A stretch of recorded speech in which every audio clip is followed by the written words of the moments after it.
The first ships appeared on a Tuesday morning, hanging in Earth's sky like dark metal clouds. There were 12 of them, each the size of Manhattan, their surfaces gleaming with an oily black shine that seemed to swallow light. They just sat there for 3 hours, silent and menacing, while every government on Earth went into panic mode. Dr. Zylaxians was in her lab at MIT when the news broke. She'd been working on her theoretical physics equations for the past 18 months, scribbling formulas that most people said were impossible. Her project had a simple name, the Relativity Canon. The idea was crazy enough that only the military would fund it, and even they thought she was probably wasting their money. Sarah! Her research partner, Marcus Thompson, burst through the lab door with his tablet clutched in his sweaty hands. "You need to see this. The aliens, they're here." Sarah looked up from her calculations, her dark hair falling across her tired eyes. She'd been working for 36 hours straight, surviving on coffee and determination. "What are you talking about, Marcus? Turn on the news." Giant ships, just floating over major cities around the world. New York, London, Tokyo, Beijing, they're everywhere. Sarah grabbed the remote and clicked on the wall-mounted TV. The news anchor's face was pale with fear as she spoke, confirmation from NASA that these are indeed extraterrestrial vessels. World leaders are gathering for an emergency meeting while military forces worldwide have been placed on high alert. The camera switched to a view of New York City's skyline. Above the familiar towers hung something that shouldn't exist, a massive alien ship that looked like it was made from liquid metal and bad dreams. Sarah felt her stomach drop.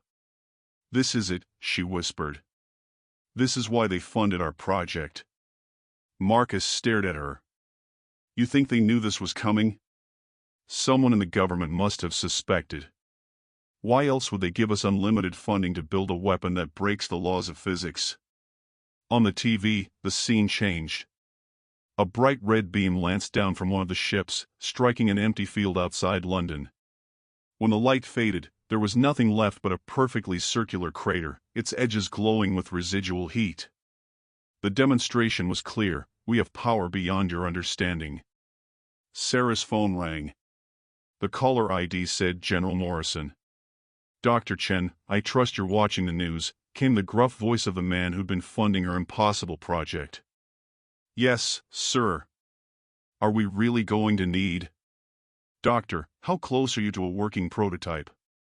Sarah looked at her equations, then at the half-built device that took up most of her lab.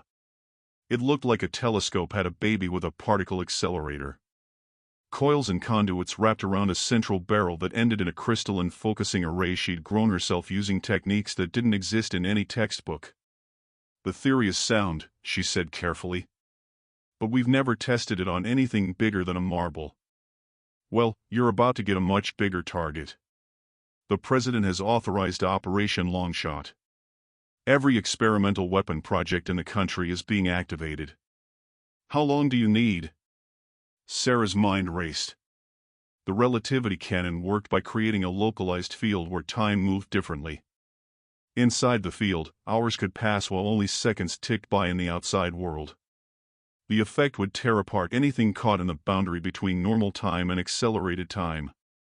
But the power requirements were enormous, and one miscalculation could tear a hole in space-time itself. 48 hours to make it battlefield ready, she said. "But General, if this doesn't work, then we're all dead anyway." "Get to work, Doctor. The fate of humanity might depend on that crazy machine of yours." The line went dead. Sarah stared at the phone, then at Marcus, who had gone completely white. "We're really going to do this?" he asked. "We're really going to do this?" The next day and a half passed in a blur of frantic activity. Military engineers arrived to help move the relativity canon to a secret testing facility in Nevada. The device had to be transported in pieces, each component carefully shielded to prevent the exotic matter in its core from destabilizing. Meanwhile, reports poured in from around the world. The alien ships had sent down smaller craft, sleek fighters the size of buses that moved through the air like swimming fish. They hadn't attacked yet, but they were clearly studying Earth's defenses. Every missile that various countries fired at them was either avoided effortlessly or simply vaporized by precise laser fire. "They're playing with us," said Colonel Janet Hayes, the military liaison assigned to Sarah's project. She was a tough woman with iron gray hair and eyes that had seen too many wars. "Testing our responses, learning our capabilities." Sarah nodded grimly as she calibrated the relativity cannon's temporal field generators. "They want to know what we can do before they wipe us out."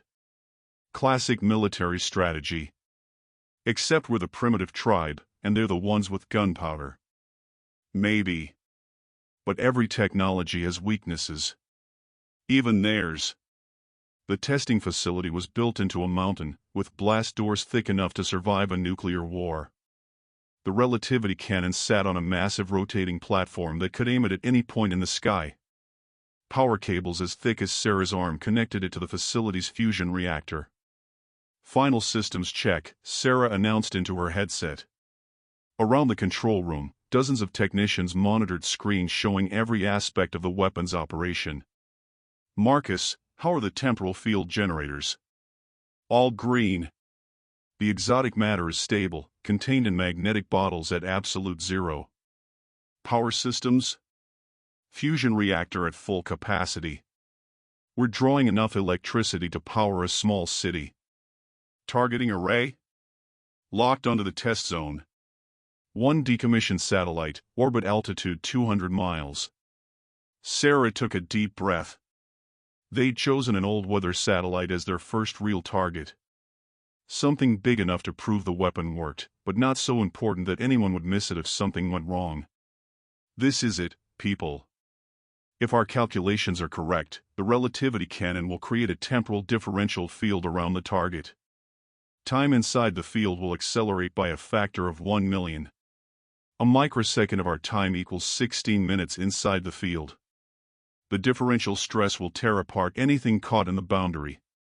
She looked around the room at the faces of the people who'd helped build this impossible weapon.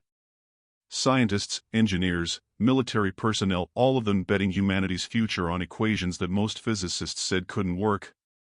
"Initiate firing sequence." The weapon powered up with a sound like reality being stretched. The crystalline focusing array began to glow with an inner light that hurt to look at directly. Energy readings climbed steadily as the exotic matter core reached critical temperature. "Field generators online. Temporal matrix stable. Target acquired and locked. Fire." Sarah pressed the button. For a split second, nothing seemed to happen. Then space itself seemed to ripple around the distant satellite. The ripple expanded, creating a sphere of distorted light that made Sarah's eyes water. Inside that sphere, she knew, time was moving at an incredible rate. The satellite was experiencing years of time in the span of heartbeats. The sphere collapsed. When it was gone, so was the satellite. The control room erupted in cheers, but Sarah felt only relief mixed with terror. The weapon worked. Now they had to use it against an enemy that could destroy civilization. 3 hours later, the aliens made their move. It started in Moscow. The ship hovering over the city suddenly came alive with light, and beams of coherent energy lanced down like the wrath of an angry god. Buildings vaporized. Streets melted. In less than 10 minutes, the center of one of Earth's greatest cities was turned into a glass-lined crater. Then Beijing. Then London. Then New York. The message was clear: surrender or be destroyed, city by city, until nothing remained of human civilization. "They're not trying to conquer us," Sarah realized as she watched the terrible footage. "They're exterminating us." General Morrison's voice crackled over the communications system. "All long-shot units, this is command. You are authorized to engage with all experimental weapons. Repeat, weapons free on all alien targets."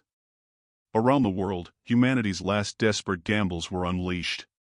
Particle beam weapons that existed only in theory. Quantum disruptors that might or might not work. Gravity bombs that could implode a city block. Most of them failed. The alien ships simply absorbed or deflected the exotic attacks, their technology so advanced that humanity's best efforts were like throwing stones at a tank. But the relativity cannon was different. Sarah's team had moved their weapon to a concealed launch site in the Colorado mountains. The alien ship over Denver was their target, a massive vessel that had just finished reducing the city center to molten glass. "They don't know what time dilation is," Sarah muttered as she ran final calculations. "Their technology is based on energy manipulation, lasers, plasma beams, force fields. But they've never encountered weaponized space-time." The alien ship was beautiful in a terrible way. Its hull rippled with patterns of light that suggested intelligence beyond human understanding. Smaller ships swarmed around it like bees around a hive, their movement patterns too complex for human pilots to follow. "Target locked," Marcus reported. "Range, 15 miles, altitude, 5,000 feet. Power at maximum. Temporal field generators showing optimal resonance." Sarah's finger hovered over the firing button. Once she pressed it, there would be no going back. They would either strike a blow for humanity's survival, or they would reveal their location to an enemy that could turn mountains to vapor. "For Earth," she whispered, and fired. The relativity cannon discharged with a sound like thunder made of mathematics. Space around the alien ship began to twist, creating a sphere of accelerated time 200 meters across. The ship tried to move, but it was already caught in the temporal field. Inside that sphere, the alien vessel experienced hours of time in seconds. Its hull, designed to withstand laser fire and kinetic impacts, wasn't built to handle the stress of existing in two different time streams simultaneously. Metal screamed as molecular bonds were stretched beyond their limits. The ship began to come apart. It happened slowly from Sarah's perspective, but she knew that inside the field, the vessel was disintegrating at normal speed. Hull plates peeled away like flower petals. Internal explosions rippled through corridors where alien crew members were experiencing their final moments in accelerated time. In less than 5 seconds of real time, the proud warship became a cloud of expanding debris. The smaller ships immediately converged on the source of the attack. Sarah's team had perhaps 30 seconds before those sleek fighters found their hidden position and turned the mountain into slag. "Pack it up!" Colonel Hayes shouted. "We've got incoming." But Sarah was already working on the next shot. The relativity cannon could fire every 60 seconds if they pushed it to the limit. Another alien ship hung over Colorado Springs, and she had a clear shot. "Sarah, we need to go." Marcus grabbed her arm. "One more," she shouted back. "I can get one more." The weapon charged again, drawing so much power that lights flickered throughout the facility. The second alien ship was trying to move, clearly recognizing the threat, but it was too late. Sarah fired again. The second ship died as spectacularly as the first, its hull rupturing as time itself became a weapon. But now the remaining alien fighters had found the hidden facility. Red light began to lance down from the sky, carving through rock and steel like they were paper. "Evacuation protocol," Hayes commanded. "All personnel to the emergency bunkers." Sarah grabbed her laptop containing all the relativity cannon data and ran. Behind her, the weapon that had just proven humanity could fight back was consumed by alien fire. But the plans were safe, and now everyone knew that the invaders could be beaten. Within hours, the data was transmitted to every government on Earth. In underground facilities and hidden laboratories, teams of scientists and engineers began building more relativity cannons. The weapon was complex, requiring exotic matter and enormous amounts of power, but it worked. The war that followed lasted 6 months. It was unlike any conflict in human history, a battle between two completely different approaches to warfare. The aliens relied on overwhelming energy weapons and superior technology. Humans fought with weapons that broke the rules of physics itself. The turning point came when a coordinated strike by 12 relativity cannons targeted the alien mothership hiding behind the moon. The massive vessel, larger than some asteroids, tried to escape when it detected the incoming temporal fields. But space-time itself had become humanity's ally. The mothership's death throes were visible from Earth as a brief, brilliant star. When it was over, the remaining alien ships retreated beyond the solar system, carrying word to whatever empire had sent them that Earth was more dangerous than it appeared. Sarah stood on the roof of the rebuilt MIT physics building, looking up at stars that no longer seemed quite so threatening. The relativity cannon had changed everything, not just warfare, but humanity's understanding of the universe itself. The exotic matter cores that powered the weapons had led to breakthroughs in faster-than-light travel. Within a decade, human ships would be exploring other star systems. Penny, for your thoughts? Marcus joined her on the roof, carrying 2 cups of coffee. Just thinking about how it all started, Sarah said, accepting the warm cup gratefully. A year ago, we were alone in the universe, building impossible weapons just in case. Now we know we're not alone, and we've got the tools to explore the galaxy. Think they'll come back? Sarah sipped her coffee and considered the question. The aliens' technology was more advanced in some ways, but they'd never encountered anything like humanity's approach to physics. They thought in terms of energy and matter. Humans had learned to weaponize time itself. Maybe, she said finally. But if they do, we'll be ready. And next time, we won't be defending. We'll be the ones with the superior technology. Above them, the stars twinkled with new possibilities. Humanity had learned that sometimes the best way to fight an advanced enemy wasn't to match their technology, but to approach the problem from a completely different angle. They had come with lasers, focused, direct, overwhelming force. Humanity had responded with relativity cannons, weapons that turned the fundamental structure of reality into a battlefield advantage. In the end, it wasn't the bigger gun that won the war. It was the gun that the enemy never saw coming, because they didn't even know such a weapon was possible. The age of human expansion into the galaxy was about to begin, and it would be built on the foundation of that simple truth: sometimes the most powerful weapon is the one that changes the rules of the game entirely. As Sarah and Marcus watched, a shooting star blazed across the sky, one of humanity's first interstellar probes, powered by the same exotic matter technology that had saved their world. It was heading for Alpha Centauri, carrying sensors and instruments that would tell them what wonders awaited in the darkness between the stars. The war was over. The real adventure was just beginning. 5 years after the last alien ship disappeared beyond Neptune's orbit, Dr. Zylaxians stood in the command center of humanity's first interstellar research station, Prometheus Base, built in the asteroid belt between Mars and Jupiter. The facility hummed with the controlled chaos of a species that had suddenly found itself thrust into a larger universe, one where they were no longer alone, and no longer helpless. "Ma'am, we're getting readings from the Kepler 442 expedition," Lieutenant Commander Rodriguez reported from his monitoring station. "The probe has found something." Sarah moved to the central holographic display, her reflection ghosting across the three-dimensional star map that showed humanity's expanding sphere of influence. Red dots marked the locations of relativity cannon defense platforms, while blue indicated exploration probes powered by exotic matter drives. "What kind of something?" she asked, though part of her already knew the answer would complicate everything. "Artificial structures. Massive ones. The probe's initial scans suggest a civilization at least as advanced as our former visitors." Sarah closed her eyes briefly. In the 5 years since the war, humanity had discovered that the galaxy was far more crowded than anyone had imagined.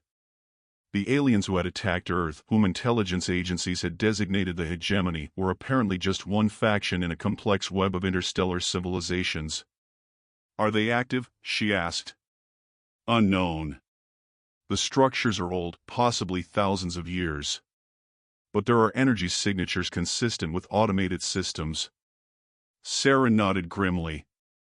This was the 4th such discovery in as many months. Ancient ruins, dead civilizations, worlds that showed signs of massive battles fought with weapons that made even the relativity cannon look primitive. The galaxy, it seemed, had a violent history. "Ma'am," Rodriguez continued, "there's something else. The probe detected gravitational anomalies consistent with temporal manipulation. Whoever built those structures, they knew about weaponized spacetime." A chill ran down Sarah's spine. She'd always assumed that humanity's approach to temporal warfare was unique, born from their particular understanding of physics and their desperation. The possibility that other species had developed similar weapons raised uncomfortable questions. "Prepare a full analysis team," she ordered. "And get me General Morrison on the quantum relay." 2 hours later, Sarah found herself in a secure conference room facing a holographic projection of Earth's military leadership. General Morrison looked older than his years, his face lined with the stress of commanding humanity's defense against an unknown universe. Dr. Chen, he began without preamble, I've read the preliminary reports. For dead civilizations in 4 months, all showing signs of temporal warfare. What's your assessment? Sarah activated her own holographic display, showing the data from their various exploration probes. The evidence suggests a pattern, General. Each of these civilizations appears to have developed temporal manipulation technology. Each one is now extinct. Coincidence? Unlikely. More probably, there's something about weaponizing time that leads to unfortunate consequences. Defense Secretary Williams leaned forward. Are you suggesting our own weapons are dangerous? I'm suggesting we don't fully understand what we're dealing with. The relativity cannon works by creating localized temporal fields. But what happens when multiple such weapons are used simultaneously? What happens when civilizations start building bigger and more powerful versions? Sarah pulled up a theoretical model she'd been working on. I've been running simulations based on the energy signatures we've detected. If a sufficiently large temporal weapon were detonated, say, something capable of accelerating time across an entire star system, the results could be catastrophic. How catastrophic? Morrison asked. Potentially universe-ending. Temporal paradoxes, causality loops, the breakdown of linear time itself. We're not just talking about weapons that kill people, General. We're talking about weapons that could unravel reality. The room fell silent. Finally, Secretary Williams spoke. What do you recommend? We need to understand what happened to these civilizations before we follow in their footsteps. And we need to consider the possibility that our victory over the hegemony wasn't the end of our problems, it was the beginning of much bigger ones. Dr. Marcus Thompson was waiting for Sarah when she returned to her laboratory aboard Prometheus Base. Her old research partner had aged well in the years since the war, though his hair was now more gray than brown. He'd spent the past 5 years refining the relativity cannon technology, making it more efficient and powerful. I take it the meeting didn't go well, he said, noting her expression. They're going to authorize Operation Deep Dig, Sarah replied, settling into her chair. Full archaeological expeditions to all 4 dead worlds, with military escort. That's good, isn't it? We need to know what happened. Marcus, what if what happened is that they became too good at temporal warfare? What if the reason these civilizations are extinct is because they discovered something we haven't yet, some ultimate application of space-time manipulation that destroyed them? Marcus frowned. You're talking about the theoretical limit scenarios. The ones where you can manipulate causality itself.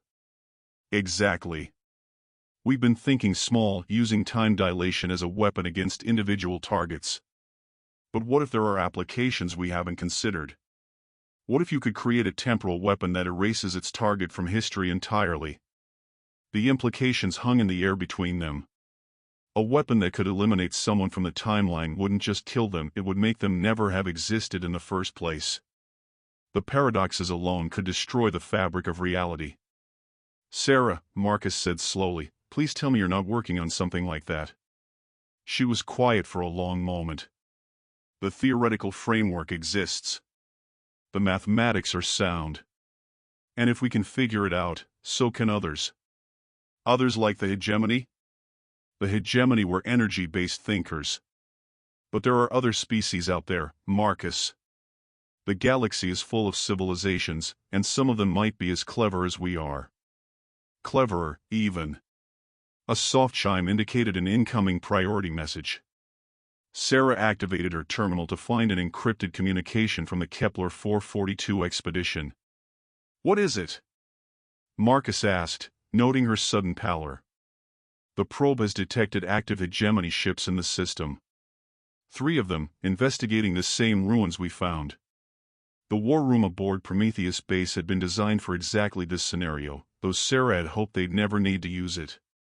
The holographic display showed the Kepler 442 system in real time, updated by quantum relay from the exploration probe. 3 ships, Colonel Hayes reported. She'd been promoted after the successful defense of Earth, but her steel gray hair and hard eyes remained unchanged. Configuration suggests they're archaeological vessels, not warships. They're studying the ruins. General Morrison's voice crackled over the comm system. Same as we want to do. Sarah studied the tactical display. The hegemony ships were sleek and predatory, their hulls glowing with the same oily black sheen she remembered from the invasion. But these were smaller than the warships that had attacked Earth, and their energy signatures suggested scientific equipment rather than weapons. "Ma'am," Lieutenant Rodriguez called from his station, "we're detecting temporal distortions around the ruins. The hegemony ships are using some kind of time-based sensor array." They're learning, Sarah realized. After their defeat, they went back and studied our technology. They're trying to understand temporal manipulation. The implications were staggering. If the hegemony could reverse-engineer relativity cannon technology, they would have both their original energy-based weapons and humanity's time-based arsenal. The next invasion would be much harder to repel. "General," Sarah said into the comm, "we need to act fast. If they figure out temporal warfare." "Already on it, Doctor. The CNS Relativity is en route with a full complement of Mk7 cannons. ETA is 6 hours. Sarah felt a familiar chill. The CNS Relativity was humanity's first temporal warfare cruiser, armed with 12 relativity cannons and powered by the largest exotic matter reactor ever built. It was a ship designed for one purpose: to fight enemies who understood the true nature of time-based warfare. "Colonel Hayes," she said, "I want to go with them." "Ma'am, that's not advisable. If there's combat, I need to be there. I'm the only person who understands both the original technology and the theoretical extensions. If the hegemony has developed their own temporal weapons, I need to see what we're dealing with." Hayes nodded grimly. "I'll prep a shuttle." The journey to Kepler 442 took 18 hours at maximum exotic matter drive. Sarah spent the time reviewing everything they knew about the dead civilization they were racing to study. The species, tentatively designated the architects, had built structures that spanned entire continents, all apparently designed around temporal manipulation technology. "Dr. Chen," Captain Sarah Martinez called from the bridge. Martinez was young for a starship commander, but she'd proven herself during the mop-up operations after the invasion. "We're approaching the system. The hegemony ships are still in orbit around the fourth planet." Sarah joined her on the bridge, looking out at the alien vessels through the main viewer. They were beautiful in their own terrible way, like predators made of liquid metal and dark energy. "Any sign they've detected us?" "Not yet. We're running silent, using the asteroid field for cover." "And the ruins?" "Still active. Whatever the architects built, it's been running for thousands of years. The power source appears to be temporal in nature. They're literally drawing energy from the time stream itself." Sarah stared at the readings. Drawing energy from time itself was theoretically possible, but the engineering challenges were staggering. It would require a level of understanding that humanity was still decades away from achieving. "Captain," she said slowly, "I think we're looking at a temporal power plant. The architects didn't just weaponize time, they figured out how to use it as an energy source." "Is that possible?" "The math works. If you can create a stable temporal differential, you can extract energy from the flow of time itself. Unlimited power, with no fuel consumption." The implications were staggering. A civilization with unlimited temporal energy could power weapons that made the relativity cannon look like a pop gun. They could manipulate time on a planetary scale, or even a stellar scale. "Ma'am," the tactical officer called, "the hegemony ships are moving. They're taking position around the power plant." Sarah watched the alien vessels reposition themselves in a perfect geometric pattern around the ancient structure. "They're not just studying it. They're trying to activate it." "Can they do that?" "If they've reverse-engineered our temporal technology, maybe. But Captain, if they succeed in activating an architect power plant..." She didn't need to finish the sentence. Everyone on the bridge understood. The hegemony with unlimited temporal energy would be unstoppable. "Battle stations," Captain Martinez ordered. "All hands, prepare for combat." The Relativity dropped out of stealth mode like a predator emerging from tall grass. Its hull was sleek and aggressive, designed to house the massive exotic matter reactors that powered its temporal weapons. 12 relativity cannons emerged from concealed ports, their crystalline focusing arrays glowing with barely contained power. Hegemony vessels, this is Captain Martinez of the CNS Relativity, the captain broadcast on all frequencies. You are ordered to withdraw from this system immediately. The response was immediate. The 3 hegemony ships turned toward the human vessel, their hulls rippling with weapon ports. But they didn't fire immediately. Instead, a transmission came through on the quantum relay. The voice was unmistakably alien harmonics that no human throat could produce, translated by the ship's AI into something approaching English. Human vessel. You have made a grave error. This site contains knowledge that your species is not ready to possess. Sarah stepped forward. This is Dr. Sarah Chen, inventor of the relativity cannon. I demand to know what you've learned about temporal manipulation. There was a pause. Then, Dr. Chen. Your reputation precedes you. You are the architect of humanity's unique approach to warfare. But you do not understand the true implications of what you have created. Then explain it to me. Temporal manipulation is not merely a weapon, Dr. Chen. It is a key that unlocks forces that destroyed the architects and a dozen other civilizations before them. Forces that will destroy your species as well, if you continue down this path. The lead hegemony ship moved closer, its hull now clearly visible through the main viewer. Sarah could see symbols etched into its surface, not the flowing script of hegemony technology, but angular marks that hurt to look at directly. Those symbols, she breathed. They're architect writing. Indeed.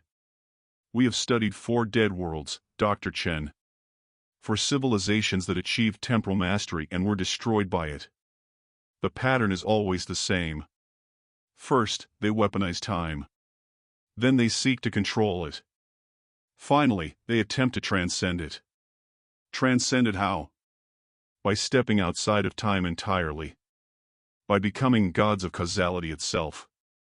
But there are guardians in the spaces between moments. Entities that do not permit such transcendence. Sarah felt a chill that had nothing to do with the ship's environmental systems. What kind of entities? The architects called them the temporal custodians. Beings that exist in the gaps between cause and effect, maintaining the stability of the time stream. When a species becomes too adept at temporal manipulation, the custodians intervene. The implications were staggering.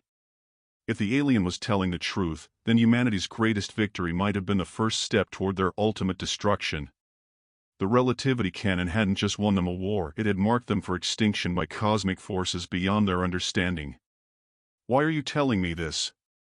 Sarah asked. Because, Dr. Chen, we have detected the approach of the custodians. Your species' temporal experimentation has attracted their attention. They are coming for Earth. On the tactical display, new contacts appeared at the edge of the system. Ships that didn't move through space so much as appear and disappear, their hulls flickering between moments like images from a broken film reel. Dear God, Captain Martinez whispered. What are those things? Sarah stared at the impossible vessels, her mind racing through the implications. Humanity had spent 5 years believing they were the masters of temporal warfare. Now they were about to discover that they were still children playing with forces they didn't understand. Captain, she said quietly, I think we're about to find out what happened to all those dead civilizations. The temporal custodians had arrived, and Earth's brief moment as a galactic power was about to be tested in ways no human had ever imagined. As the first custodian ship began to solidify into normal spacetime, Sarah realized that the real war was just beginning. And this time, humanity might not be clever enough to survive. The first temporal custodian ship materialized completely into normal spacetime with a sound like reality being unzipped. It was impossibly beautiful and terrifying, a crystalline structure that seemed to exist in more dimensions than human perception could process. Parts of it flickered in and out of visibility as it phased between different temporal states. All ships, this is Dr. Chen, Sarah broadcast on emergency frequencies. Do not engage. Repeat, do not engage the custodian vessels. Captain Martinez looked at her with barely controlled panic. Ma'am, we have 12 relativity cannons. Surely we can. Captain, those beings exist outside of time. Our temporal weapons are useless against something that can step between moments at will. On the tactical display, more custodian ships appeared, 7 in total, arranged in a perfect heptagon around the architect ruins. Their hull patterns shifted constantly, displaying symbols that seemed to rewrite themselves as Sarah watched.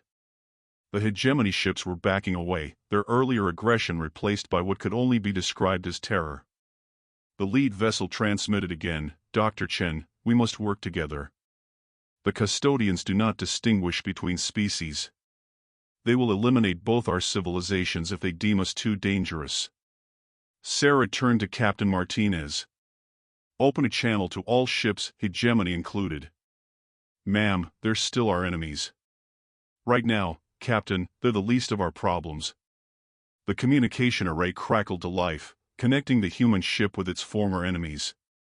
The hegemony commander's translated voice came through clearly. Dr. Chen, I am Sub-Admiral Kethvar of the Hegemony Research Division.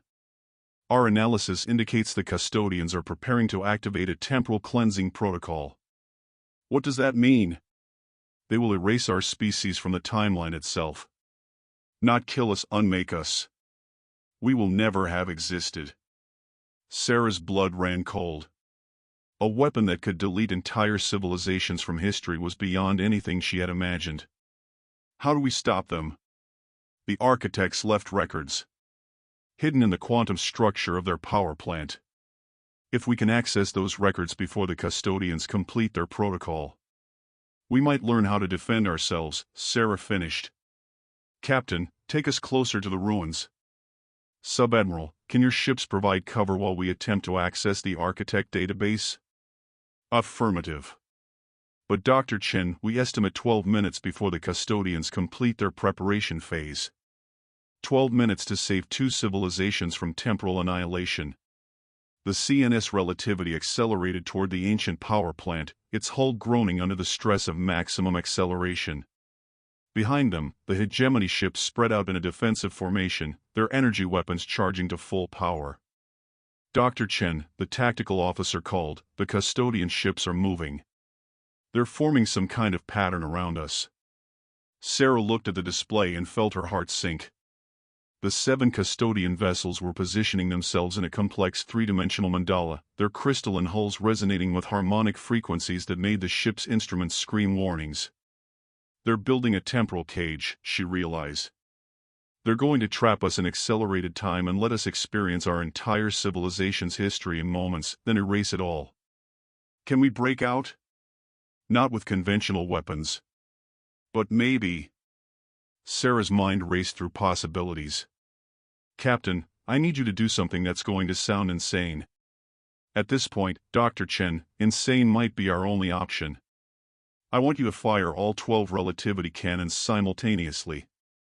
Not at the custodians, at each other.